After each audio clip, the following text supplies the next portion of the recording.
I'm not proud of this, but there are moments like I will have stuff with the kids and I'm like annoyed that you're not there. And like I don't want to like text you the picture of them because I'm like, he should have been here. I know that that's not fair to you because you're doing everything you can. And so a part of that too is on me of like recognizing where do I have resentment or anger built up from years ago that's not fair for you. That's not the reality of what we're living in right now. Like,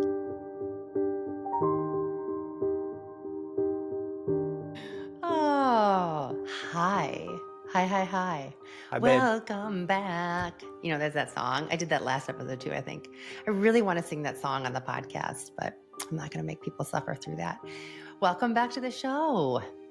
Thank you. I'm thrilled to be here. I I love chatting with you, I love chatting with and you being able to do it in front of other people in front of other seems people. great. Yep, yep. I feel like, listen, you're used to me sharing all of our dirty laundry, or is it airing dirty laundry? I guess it's airing it. You're used to that, so this is no different. Just like, hello world, here's all of our problems. Here's all the things we're working on.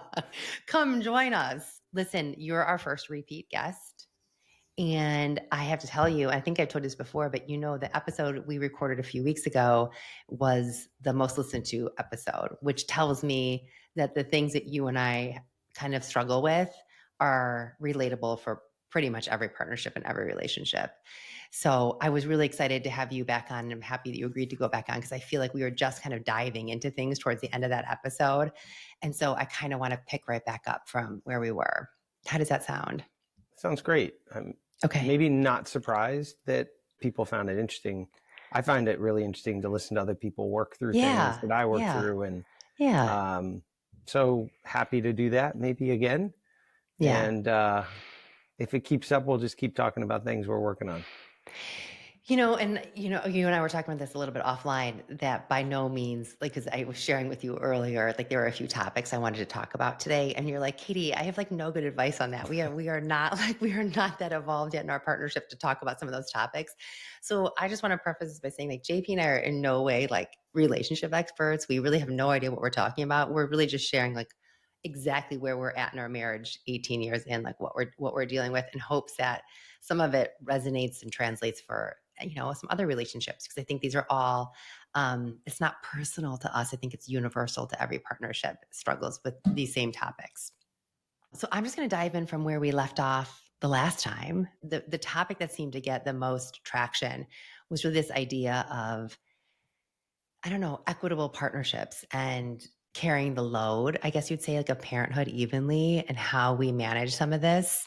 When we were first married and we got pregnant with Asher right away, I became the stay-at-home parent and you were the primary breadwinner. You're working out of the house. And for I don't know how long it was, for at least a good decade plus, like I really was responsible for everything with the kids. And over the past, I'd say like 7, 8 years, that started shifting from when I first started blogging to then teaching meditation, teaching a little bit of yoga, starting a podcast. And it's not like anything happened with your job. You still have the same kind of job, same amount of stress, but you've had to take on more with the kids. And I've had to hand off some of the physical load, but also that invisible load that so many mothers carry. And I think it's been not easy for the two of us. And I'd say it's probably been what, like 8 years we've been working on this. Yeah. And we're really kind of just getting into a partnership like role that feels like it's a little bit more even now. But it's been hard. Would you agree? Yes, it's definitely been hard. It's a combination of, I think, the assumed responsibilities many of us assume one or the other should be handling and taking, and then the actual physical work we had been put into our partnership to where it's like the repetition or the years of doing it one way. And so undoing both the like mental or theoretical and also the actual muscle that had been built has Yeah. not been easy. Yeah. And you're right. You talk about that invisible load. So much of that is not just that it exists, but that being able to talk to it and speak around it and not like make it real, like how much Yeah. or what type and what are you thinking about that I'm not thinking about, and to be able to identify it so that I can take it on But that invisible load is real because I'm now doing some of that or taking some of it on, and it feels completely different. Yeah, and I think it's really hard because I got messages right after that first initial episode aired, and this seemed to be the topic that everyone wanted to talk about. And a lot of it was around like, where did you begin and how did you start doing that? And I feel like that's the struggle we're sort of in. And I feel, and I can relate to a lot of women who are sharing this with me. They're like, I feel like I've communicated that I need more from my partner, and it doesn't feel like enough. It doesn't feel like they quite get it. And we're having the same arguments and a lot of the same repetition behavior, meaning like they're helpful. It's not like I don't by any means think that a lot of partners are like not wanting or not trying, but it feels kind of like they're not taking like a leadership role, if that makes any sense. I shared with you earlier, I've seen this. I don't know if it's like a couple posts, but there's this idea of this like the good husband conundrum. And I'm only laughing because I know I always say that you're such a good guy and you like don't like that. And so of course, when I saw like the good husband conundrum, I'm like, oh my gosh, is this JP and I? And it's really around this idea of like you have these partners who are really good guys. So they're good husbands or they're good women, whatever it is that your partner is a good person. And they're really trying to pick up the slack and they're trying to help out. But for whatever reason, the other partner, and I'm just going to do this for like, I hate to gender norm things, but the wife is feeling like it's still not enough. And I think what happens is you have a lot of partners who are involved, but they're not taking the lead, if that makes any sense. Does that, Yeah. when I say that, does that feel right for you? Where it's like, if I were to say to you, like, if you could look at our schedule and know, like, oh, we've got a lot going on, I'm going to take Asher to swim, or like last night you went to this Model UN meeting, like you'd go to things, but you're not necessarily the lead on it. You're not the one getting the email, putting it in the calendar, although you are now because we've established that.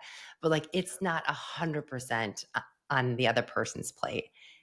Speak to me about when I talk about this idea of like the good husband conundrum. First of all, like, do you cringe when I say that? You're like, of course. And like, what are your thoughts? Yeah, of course I cringe. I know.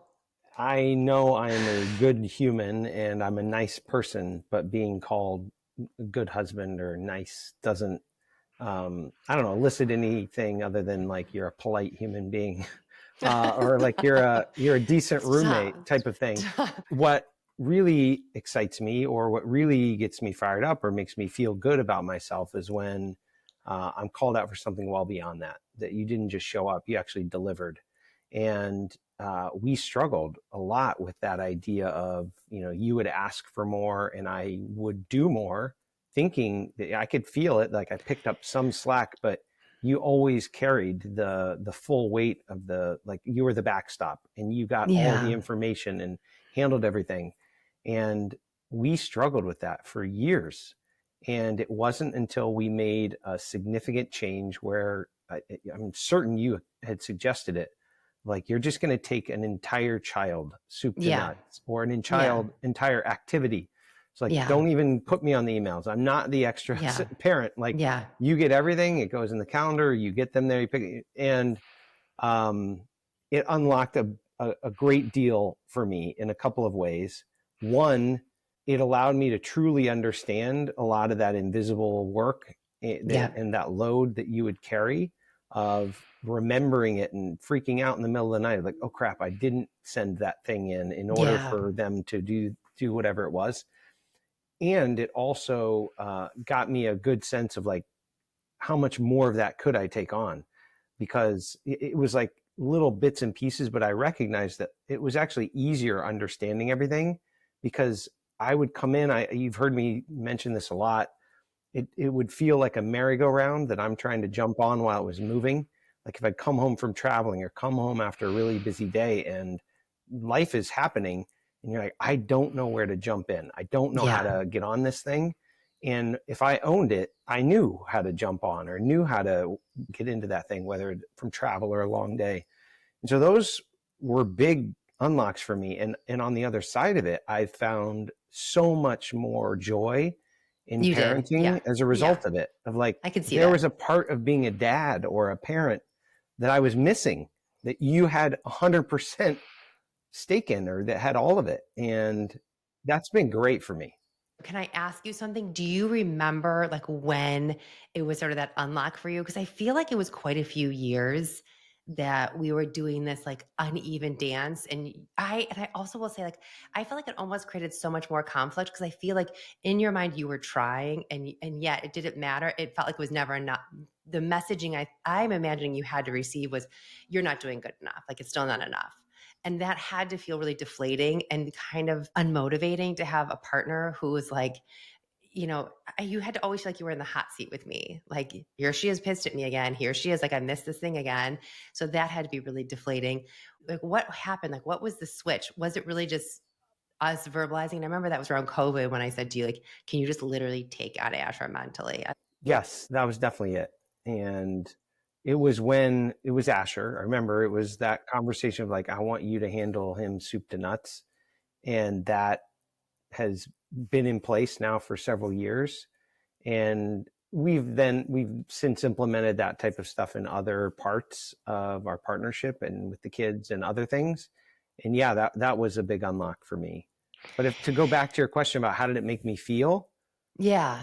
uh yeah, Yeah. Like you shit. identified it really well. It's like Yeah. you constantly feeling like you're not good enough or you're not showing up well enough as a partner, and you constantly feeling like I wasn't showing up enough. And by the way, both of those things were true, which is something I think you and I have learned over and over and over again, is multiple things can be true at the same time. Multiple things. It's funny. I'm getting emotional just sitting here listening to you to this. I hope you don't mind because this is Jimmy just like not planning on talking about this, but you still travel a lot for work. And like, you were gone last week, you're gone this week, and you've got a couple, and there are quite a few things that at the end of the school year you're missing with the kids. And I have these moments of, he's not here again for the band concert. He's not here for the swim banquet. It's me doing this. And there's a part of me though that it's different now because, and I don't want to say this like you have enough credits in the bank with me, but I think because you are taking on so much leadership with the kids, not just like physically doing things, but I really feel like you are owning a lot of the mental load with the kids, that I feel like the resentment's not the same when you aren't at things. And it feels better for me as your partner. Sorry, I don't know why I just got so emotional there. Um, I don't It know. makes sense that you're It emotional. triggers me sometimes still. There are years of you doing this on Yeah. your own and feeling like you're not getting enough from me or from your partner. And so I can only imagine it being natural for you to get emotional about it. And by the way, we're living, breathing in this partnership right now. We're not like looking at it like at the end. It's like we just Totally. missed stuff. Like I was just gone and Like just a coming couple back days into the ago. life. So like, Yeah, and I was like kind of pissed when you came home, and yeah, I was like, and it was funny. Like, I know I told you this before, and it's really fucked up. I'm not proud of this, but there are moments like I will have stuff with the kids and we'll have this moment, and I'm like annoyed that you're not there, and like I don't want to like text you the picture of them because I'm like, he should have been here. I know that that's not fair to you because you're doing everything you can, and so a part of that too was on me of like recognizing, where do I have resentment or anger built up from years ago that's not fair for you. That's not the reality of what we're living in right now. Like, you are carrying a lot of the mental load. We do have an equal partnership. And part of my work now is to, I hate when people say let things go because it's like, I don't even know what that means. Like, how do you let things go? But like, to let you back in. I think I became a really independent mom and an independent woman, for better or worse. I think when people are really independent, you're like, well, it's because I didn't have a choice. I had to be. And I think when I was a young mom and you were gone, I got really good at being independent. And I was like, I ran the ship tight and I did really good at it. And I can find myself going back into that mode. And like, that's only because of survival mode, right? Like, that's not a good thing. And there's a part of me that my nervous system will still go back to that default of like, you got to do it all. He's not coming home. So like, you got to be the person who does it all. And to kind of allow myself to relax and be like, no, you are supported. That story is not true anymore. He is here. Things have changed. You're safe. You can trust him. And it's like just building that new muscle memory of the new relationship we have. It's just taken me a minute to get there. I think it'll always take you a minute. I've reflected on the number of times if I'm on the road traveling or things are busy, it generally takes a day or two Yeah, I'm not as good I at it. re-enter for the Hmm. dynamic to equalize a little bit. Yeah. And I would imagine when I leave, it probably takes a day or two for it to equalize as well. And then JP, like, it's not good. It's funny, we just kinda got into Marco Polo, which is good because then you and I kinda talk, but, like, because it used to be, like, you'd go and I'm like, I'm good, I'm fine. I'm doing my thing, I love my time with the kids. I actually really love being a quote unquote like mom who's at home with her kids and I can get really independent from you. I don't think that that's necessarily a good thing. And then I have a hard time letting you back in. I like you. I'm working on letting you back in. You've earned it. You deserve it. I think it's tough too. I just want to acknowledge, for a lot of, maybe women who are listening, we're going to share this with their partner, or they're talking to their partners. I think it's got to be tough too to be in your shoes. Not that I'm trying to be like, oh, the poor guys, but I do think it's tough when you're in this dynamic of like, I don't think you were. And listen, I love your parents. I love my parents. They did the best they could, but I don't think that you were modeled some of this. And I know I wasn't. And so you're having to relearn some things. But then on top of that, you've got a partner who's like, it doesn't matter what you do, it's not good enough. And so at some point, you're just like, great, I'm out. I don't really want to be in the hot seat anymore. So I think it's got to be tough for both partners. Well, listen, I'm not out. You know that, and we talk about it all the time. I But know. yeah, it takes some thick skin, and some belief and trust that it will be better over time. And that's there's maybe any guidance to this would be that just keep making it a little better each time through has really helped for me to kind of gives me the motivation to keep at it and keep going.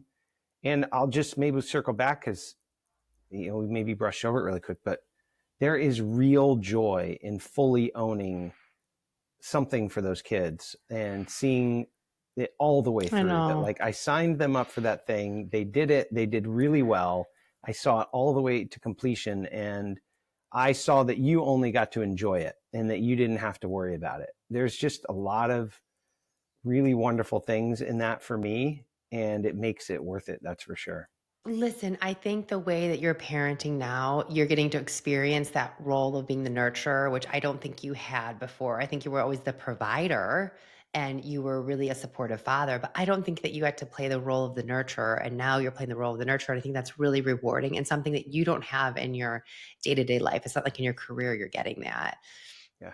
Can we just talk about how maybe some of this, thinking back, I kind of touched on it about like how you were raised and how I was raised. And, like we both come from really loving and supportive homes where our parents are still together and they were really, both of sets of our parents were really involved in raising both of us.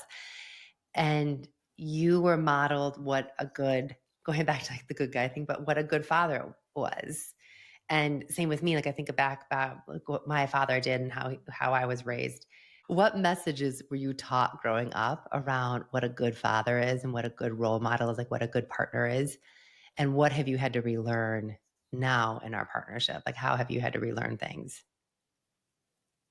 You've used the word like leadership a couple of times already, Yeah. and Yeah, I I don't think mean about to, but that. you're right, I have. No, I think about that word as you asked this question, and I haven't really put any thought into it. But what does good leadership look like for my kids or for the family? And I view that quite a bit more evolved than I think what was modeled to me, right? Leadership was providing security, things like that, where that maybe is a little more less table stakes, but like more kind of shared. Yeah. And that leadership looks a lot more like emotional intelligence. It looks a lot Yeah. more like being present versus just kind of, gliding through, bulldozing through and paying attention on my way to my next thing. It looks less self oriented and more caregiving and you and them focused.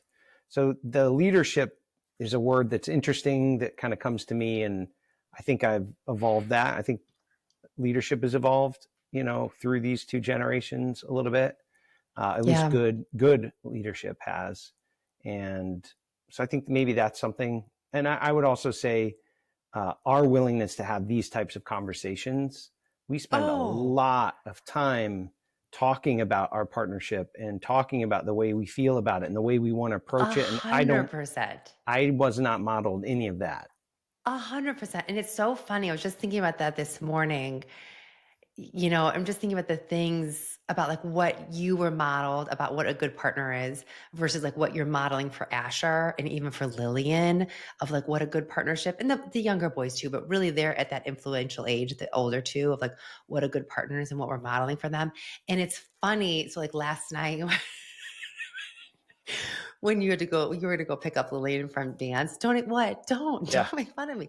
Like I wanted to keep watching TV, and so Asher, for those of you listening, like his bedroom is on the first floor, and we always tease him because he never comes upstairs, and so I always give him a hard time. I'm like, twice a week you need to walk upstairs and see us. But he's very happy on the first floor, but it's by our family room in our kitchen. And anytime you and I get into like a little bit of a debate and by like a fight, but our fights are usually like me giving you a hard time. That's the extent of our fights. But, but but I wanted to we were just started watching a show. We were watching Hacks, and I was like, you're like, don't, you have to push pause. It's like, I don't have to push pause. I'm going to keep watching it. You can watch it later. And you're like, that's so mean. Just hit pause and wait for me. I'm going to pick up our daughter.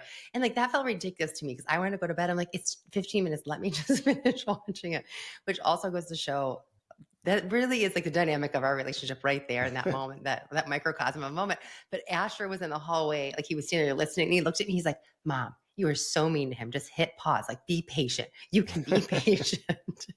But my only point in bringing this up is I do think you're right. Like, it's interesting because the kids are much more involved in our conversations. I don't know if that's healthy or not healthy, but they see us have bigger arguments to little arguments. And I don't know, arguments the right word, but they see the like day-to-day conflict. And there is that, I think they're picking up on that emotional intelligence of like becoming just noticing things and picking up subtleties and learning how to have open dialogue without feeling threatened or be defensive. I mean, you model that better than I do. I can get defensive, but I think that you're modeling a different type of, I know we were using the word leadership, but I would just say like a different type of like partnership and support. And I think it's really cool to witness. And I do think the kids are picking up on that. And I do think that you're gonna like Asher will move into his next relationship, whatever relationship he has as he's an adult, and hopefully, I don't know, bring some emotional intelligence with it. And hopefully, I don't know. I'm excited it'll be interesting to see how the next generation of partnerships, like what that looks like. But I definitely think it'll be even more evolved than what we're doing. For sure. I think it's similarly to the way I saw whether it was fatherhood or partnership modeled. I think motherhood was displayed very differently, in the generation before us. And the Yeah. ability to maybe let go or let others in or create a unique dynamic within a partnership or within the family that has evolved also. So in the same ways that I've maybe worked really hard to adjust or change and I think meet this moment, I think you have also done the same. Really worked hard to evolve what it means to be a mother in our family. It's the whole motherhood thing. Like, I just really, I don't know. I was listening to, I'm a big fan of Joe Dispenza's, but I was listening to him this morning, and he was just talking about like if you are a parent, like the fastest way to enlightenment is having a child. Like it is, there's no better mirror for like what you haven't dealt with. You know what I You are mean? not kidding. Like, I mean, if you want to know where your triggers are, or you want to know like what is not quite, but where you're a work in progress, like have a child and it's like holding a mirror up to you, and you're like, oh, okay. And I think we have two of those, especially right now with the teens. And yeah, I think motherhood, the first decade or so with the kids, I felt like was one thing, which was I could be a little more in control of. And it was a little bit more about trying to raise these people and like manage them, if that makes any sense, from schedules to feedings to things. It was just like managing it. And now it's about this emotional capacity and this emotional learning that we're trying to do. And I don't know, I'd be curious to see what you think about it at this stage we find in, but I feel like I am no way prepared for this. And I feel like I've had to really step back and not make anything about me and let it just be like witness the kids and just let them kind of flounder on their own and make their mistakes. And it's so messy and it's so uncomfortable because you're literally saying to them, like, don't walk into that brick wall. It's going to hurt. And you just watch them walk into a brick wall and make these mistakes. And you're just like, oh God, I literally just told you. Like, then you just have to be like, you can't say anything. And I don't know. Well, how do you think it's going, this whole like teenage weird moment we find ourselves in? I feel like it's a hot mess. I think it's really fun. I think your idea of it being a mirror to us and the issues or things that are unresolved or we're not quite there yet on ourselves is real and accurate. I also find it more fun and entertaining and interesting because of the unique predicaments we get to find ourselves discussing as a result of having teenagers. So it's a riot and super fun, but it is super high emotional EQ. Like you are way, way, way deep on trying to think through and helping them navigate and form the type of person or adult they want to be. And you can't give them the answer. I know you and I are in the middle of a conversation with one of our kids right now that is like, Yeah. it's their decision. And no Yeah. matter how we frame it, like we can't make this decision for them. All we can do is ensure that they create the right, thought process and think through the right elements and connect it to their heart and their mind and get there on their own. But that is different. It is not like the first phase that we went through. And I would Yeah. say if we were to direct it back to maybe the idea of marriage and partnership in that is trusting each other in that journey. When you were kind of running the house and running the schedules and this is what we did and you were kind of organizing the group, it's very different now than like you may be covering one part of this really difficult conversation and then I'm covering the other part in a different moment. And Oh, us as partners, it tests our ability to be yes. communicating about it. Are we on the same page? Do we have the same Yes. values? Do we see it the same Yes. way? It's Yes. really hard. No, I feel like if anything, this has also been a huge test in our marriage, this kid stuff, because even like it's funny. Remember, like one of our kiddos had a friend over and we were talking and they were confiding in me some stuff. And Yeah. listen, I get too into it. I know that about myself. I am recognizing like it's funny, like I have found my kryptonite, if you will, in parenting, and it's the teenage years. Like it is not, I am not good. I'm where I should just be like, oh, that's interesting. Girls go to bed. I'm like, tell me more. Give me all the tea. Like I am not good. And then you come in the mix and sit down, and I'm like, what are you doing? This is not for you. And I know you felt really shut out, and you said expressed to me later, like that really hurt my feelings. Like you get all this time with the kids. They still, I can hog the emotional moments, and I know that. And I'm sorry. Oh I'm no, gonna. I was nothing to about be to say. sorry about. I know, and I know that's not where you were going, but I was just thinking about it, reflecting on it, and I definitely do. Like, I want to know more than you with the teens about like who they're dating, what's going on, what are they thinking, what's going on with friends, and I could be better about sharing some of that with you, especially with the girl stuff, because it's definitely you're like I could use a little help. Like you let me in with Asher, and I sometimes with Lillian am not as good about letting you in. And I don't want to fall into those norms where it's like the mom knows everything and the dad's like just the one who drives her. And it's like, oh God, dad, don't ask me about these questions. And I know she can sometimes give you attitude. And I'm like, oh my God, she's just modeling because I do that to him. So I need to work on that. She's definitely become a mirror for me as she's gotten older. And I'm watching the way I treat you. And I know there are sometimes like our marriage can handle certain jokes that I do because we've been together for, almost 20 years. And you and I have a very playful dynamic, good or bad. And so I tease you a lot. It's very different when your 14-year-old daughter is giving you the same attitude as your as your wife. And I'm like, oh no, honey, you have not earned that yet. Like I have earned that with him, and he knows because I'm gonna walk over to you and give you a hug later and kiss you and be like, I'm sorry, I'm just teasing, and make you a sandwich. And she will not. She will cut you down in 2 seconds. I mean, I love her, but that girl is sharp tongued, just like me. I mean, I don't know what that's like for you. I don't know if maybe it doesn't phase you. The relationship that I have with the individual child is also unique. And so what you're describing just in that one partner, relationship with Lil is one thing. It's just different when it now impacts the relationship I have with you, right? Yeah. Which like Yeah. my relationship with you is most important and Yeah. everything else flows from there. And there's when we're good, everything else is good. And those individual Yeah. relationships are good. And then the family dynamic is good.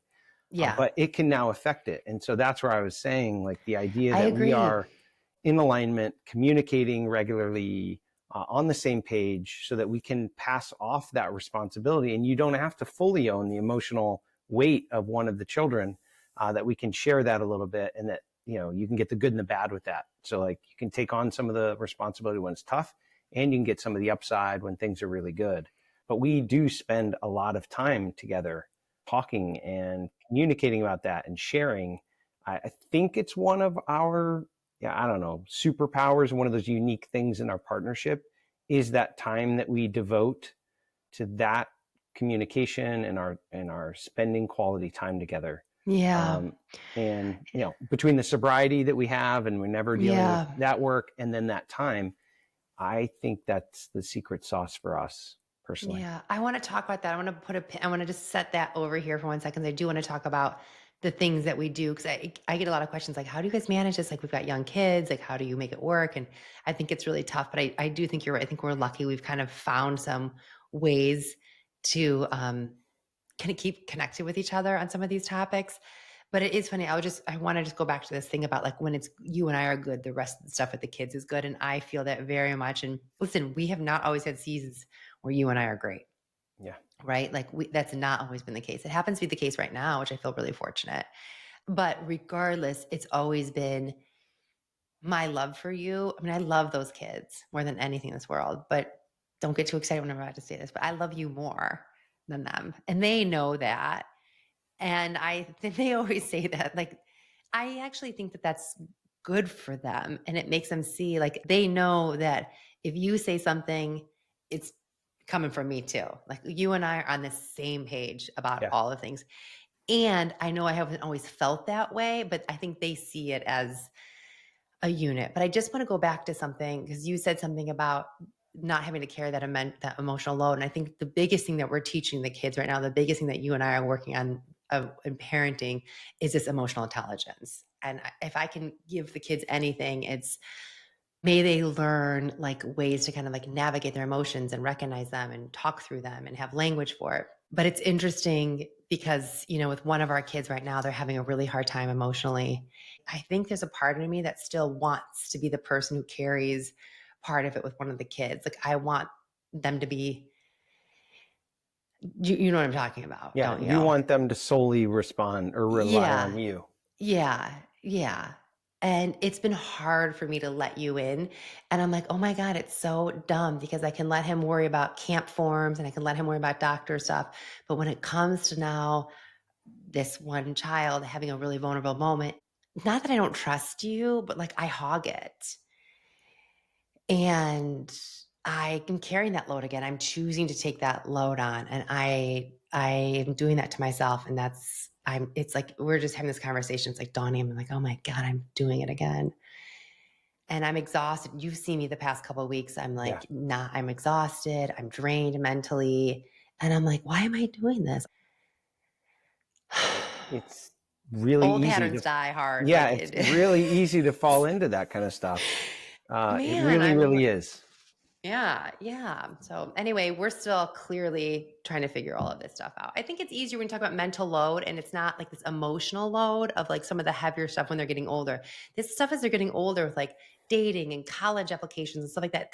It feels bigger. It just is. It Yeah. feels more important. I don't know if it is or isn't. I shouldn't judge it, but just that's a harder one for me to, like, take that load off.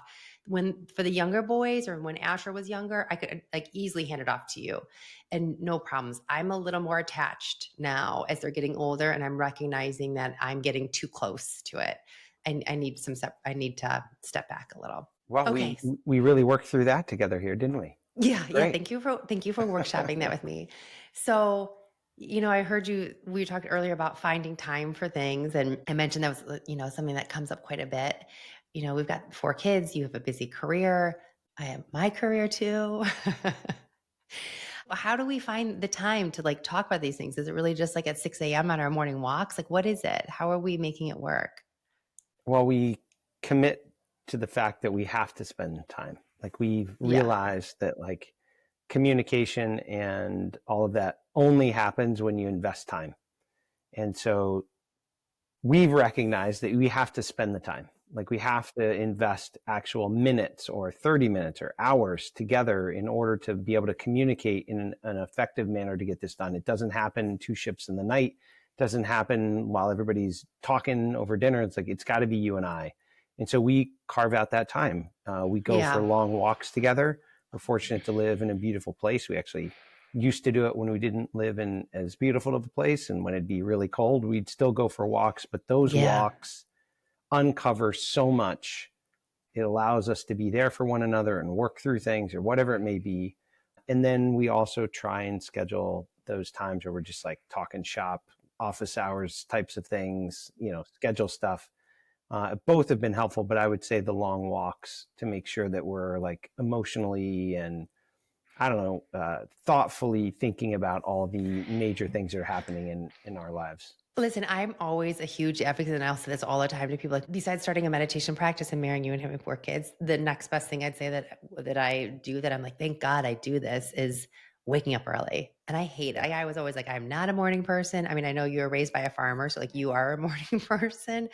Getting up early and just no matter what, even if it's like, and it's really like the weekends, it's at like 6 a.m. Like we're out walking, and I'm like, I know I could sleep in. I know I want hours in my bed to get rest, but like this is more important to me. I'll sleep. I know everything's temporary too. I'm like, there'll be plenty of time to sleep. Not that I'm saying we don't need sleep. We do. We just, that's why also you and I go to bed so early. Yeah. But I mean, that morning, like having that time with you in the morning. So like, even if we're going to lacrosse at 8 a.m., you and I have already gone for an hour and a half walk. It's from 6:30 or whatever it is, and had some coffee and talked and like worked through some things. And I think that that's really saved us. What we're not as good about, JP, is like you and I are not as good about dates. And I just think it's really impossible with right now, we're just in the season where it's really full, not making an excuse for it, but I know people can relate of like, we're still driving kids to places. Asher doesn't quite have his driver's license yet. And the activities are so full that we cannot find a time. I think we've been to dinner, you and I, twice in the past like 3 or 4 months. That's not good. It's So not, it's not good. We're obviously working on that, but also, the idea of a date, we have evolved that in our partnership. Like we used to have an idea of what a date was and what connotates a date. 90-minute walk yeah, it in many counts. romantic comedies would be a date. Like that Well, would be a yes, first but date. listen, I still need to have something where I put a bra on, have to put Yes, lipstick on, and I want to order and off of a menu. I of want to order course. off of a menu. And that's the thing we talk about, right? It's like we are spending Yeah. quality time together, but we'd like to do it in this way too. Yeah. And that's what we're working We on. need to But get better at that. yeah, I would say we certainly aren't going to like, I'll take a poll of the world, but I would imagine many people are better at the dinner and drinks thing and aren't nearly as devoted to like Listen, when the sober kids catching were up, things younger like and we that. could get babysitters, it felt easier to do the dinner drinks thing. Yeah. And it's really just been really the past year or two that I've like, whoa, shoot, we are losing Friday and Saturday nights. I mean, you and I are sitting in dance competitions together Yeah. on Saturday nights, like Yeah. in an Or auditorium until date night. 11:30 at night. So yeah, but we're making it work. I think the thing is like all of this is temporary, trusting the other person and knowing like it's not going anywhere. And I will take what I can get for this moment. And I think you have enough credits in the bank with me and vice versa that like I'm not going anywhere. And the dinner dates will come. I will order off of a menu again soon. Maybe one other thing I'd give you a like major kudos or a call out on the way that you do this is you've really helped me on identifying what it is I want and not what I need, right? Like, there's certain things about like there's something I need, and hopefully people in partnerships are making sure that their needs are being met, and that they're talking about that. But beyond that, it's like, what do I want? Either want to do, or what do I want out of a weekend, or what do I want in this particular aspect of my life? And You're that's something so you're really good at that, and Yeah, well, you're I have really bad learned. at it. I've learned so much from you. No, but I think the thing is like you do when I'm like, what do you want to do this weekend? And you'll list off the things that are on your to-do list. And I'm like, well, right. So like, but that's like logistics you just told me. Like, I'm not really wondering about a lacrosse schedule or like going to the grocery store. Like, what do you want to do? What do you want to do this weekend? Like, and I'm always like, I think that's a thing too about like keeping some of the spark even alive between us is like having a person who's like, I want this. I will say to you, like, I want to go to dinner with you, like, or whatever it is, or like, you were thinking about getting into surfing. You're like, I want to start surfing. And I find that like hot. I find that very attractive. And I think that that is a hard thing because a lot of us get into the mundane of like, what are we supposed to do? What do we have to do? And we've lost track of like this idea of doing things just for pleasure and even knowing what it is that we want or having desires. And I don't mean just like sexual desires. But I mean those too. But even if just simple as like, you know what, I want to bake cookies this weekend, or I want to go for a jog with Asher. Like in being able to vocalize that in a partnership. That is something you do a really nice job of. And whether it's we're on these walks or we're spending this time together, inevitably, yeah, we're clearing house on things that have to get done, or logistics, or what emotional thing are we dealing with this particular child or that one. It's Yeah. also like, what do you want? And I'm learning so much from you on being able to communicate and No. express that, and then do it, take action on it. And maybe it goes back to that idea of that good husband conundrum you talked about at the beginning. Is like, the good husband Yes, conundrum is like, John. well, I know Yes. I'm got to do the Yes. honey-do list, and I got to get through all these things. And See? so that's where my brain's at. When in Yes. actuality, I could just say, I want to go surfing for 2 hours. Right. Because to you, you'd be like, God, what jerk would go do that? Yeah. And What you're good like, God, husband like, would go surfing as right. And opposed I'm to like, I don't need you to knock be a the good things up? Yeah. husband. Like, I don't need a good husband. Well, you Like, do. But yeah, on the other I side do. of it, you also I also want, want a husband who like knows his wants. It yeah, makes me sound very, but yeah, yeah, yeah. And who's not just that, but yeah, I mean, it's deeper than that too. Yeah. It's like the emotional awareness capacity, the emotional intelligence capacity. And like I think, and listen, you've said this before, there's nothing better when you and I are connecting like intellectually and emotionally together. The rest of it like all kind of works itself out. I want to talk for a minute because I think a lot of people are in this similar life phase where we have these kids, not to go back to parenting, but it's really about you and I. And it's about what I said earlier about this thing of like, there's no greater path to enlightenment than having kids and how your kids can hold up a mirror to you. And you have a strong, I'll just say, like personal development practice, personal growth practice, whatever that looks like, whether that's meditation or journaling, whatever it is. And you obviously, like, I'm committed to my daily meditation practice. And yet I still find myself really triggered, especially now as the kids are getting older, very much triggered by the kids and really working on having our home be a place where our kids aren't getting this, like, I'm just going to call it like an imprint on them of anxiety or stress because they feel it. The other day when you were taking the kids to school and it was really stressful in the house and people were trying to print stuff out and we needed forms filled and they left and I was like, God, I hate that. I hate that. We had that moment where it's like, not that I'm saying the kids can have moments where they're like rushed getting out the door, but on us right now, we can preach certain things to the kids, how to work through things with friends, how to work through stress, how to work through difficult times. And yet I 100% know the only thing that's actually happening, what they're learning is that they're modeling how you and I are behaving and they're modeling how you and I handle stress. They're modeling how you and I handle arguments. And I will be honest, it has been extremely humbling the past 6 months or so because I don't think I have necessarily been my best. And so I've had moments where I've been triggered by certain things and I've yelled or I will be less patient. Basically, like gets rid of everything I've ever said to them because they're learning by my actions.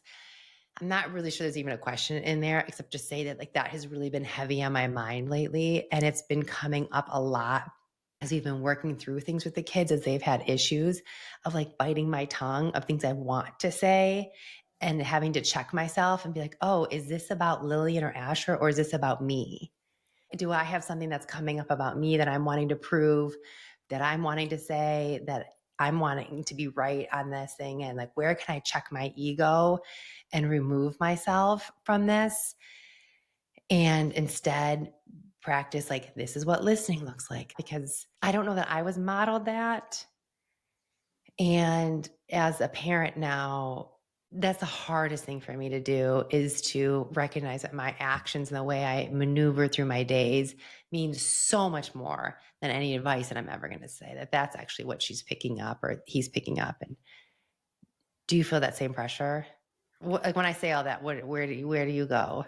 Yeah, Are you like, don't worry about it, Katie? no, I totally understand the pressure. I think you need to maybe give yourself a little more grace than you're giving yourself. I will say this unequivocally, that idea of us making an imprint is happening. And I don't think we can shelter them from the fact that there are hard moments, hard days, places where we get upset, things that Yeah. anger you, whatever it may be. All of that is real. And it will Yeah. have an imprint, but I don't think they're going to remember those. I really don't think I I don't remember think that like one morning that thing is, no, I don't think but they're consciously gonna remember it, but I think it's the tone, the overarching tone. yes, the overarching tone.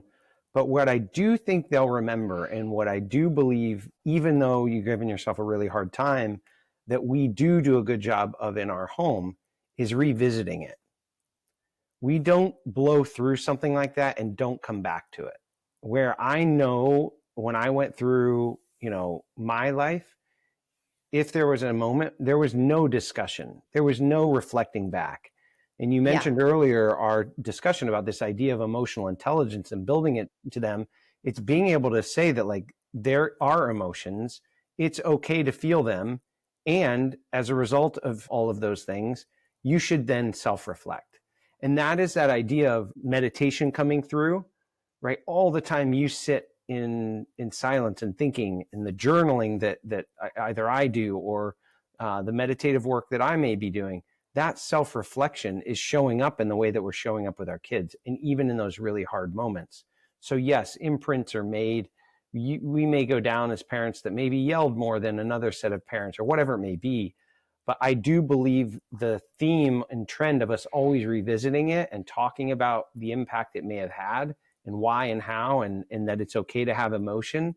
I think that's really valuable. And that is also leaving an imprint that will make them better as adults. I mean, I'm learning much of this in my 40s, honestly. Literally, there's nothing harder than learning about yourself and learning about self-regulation and calming yourself and like all the things that I'm working on in my own meditation practice of like coming home to myself, relaxing my nervous system. I hate when people talk about their nervous system, but you know what I mean? Of like getting myself centered and grounded and simultaneously be parenting teens. And you're doing it parallel. You're parallel pathing the two.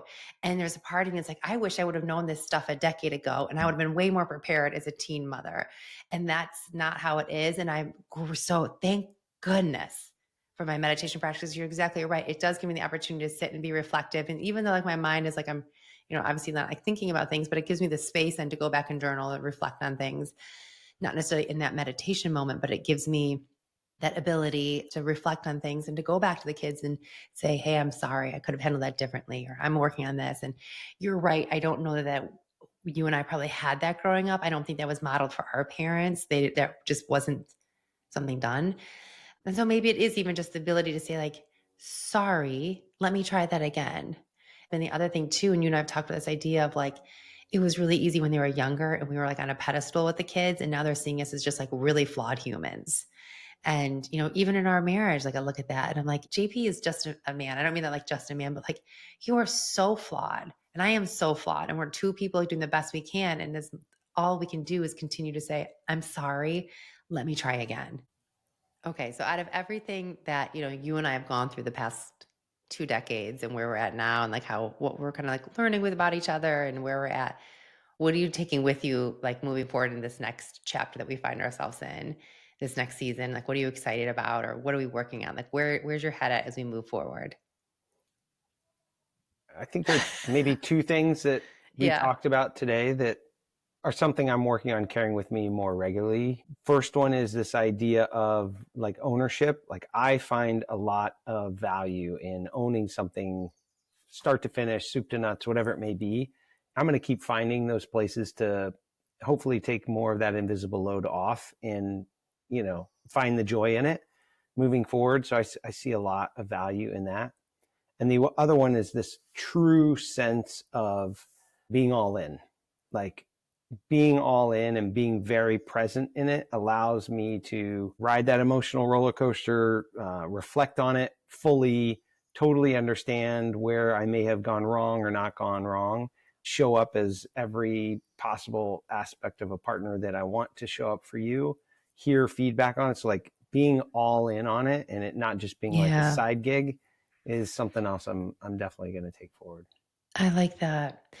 I think if I was going to answer the question, it would be almost like the opposite of like the be all in. I need to be a Yeah. little less in. Yep. I need to pull out a little, pull back my energy. I think I've lost a little autonomy this past 6 months or so. I've gotten too in the thick of it, in the weeds. I think that's so easy for women, especially mothers, to do, to get when things feel like chaotic. You're just like, let me like get in here and like get really into the weeds. And I need to pull out.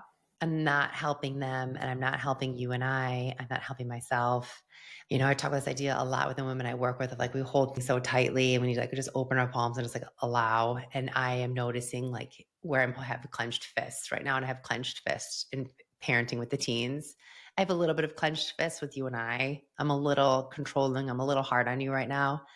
So I think in this next chapter, just like opening up my palms a little bit and allowing people to just maneuver without having to control them. I'm wanting to move all the chess pieces around. So I'm going to work on that. And then, I think the other thing that I would say is, I know we're in this heavy season with the kids, but like I'm really looking forward to you and I again. I miss some of that romance. I miss some of the just time when it wasn't like about the kids or about finances or houses or vacations. And I'm curious what life is going to be like when we can just be like, so what's on your mind these days? What books are you reading? Like, it's just, but I am looking forward to that. Like, I don't want to rush this phase, but there's a part of me that's like, I'm trusting that it's going to get better in a different way. And I don't know, I'm looking forward to that. So, anyway, thank you for being here. I love you. Let's go get the kids from school and we'll do this again another time. I love you too.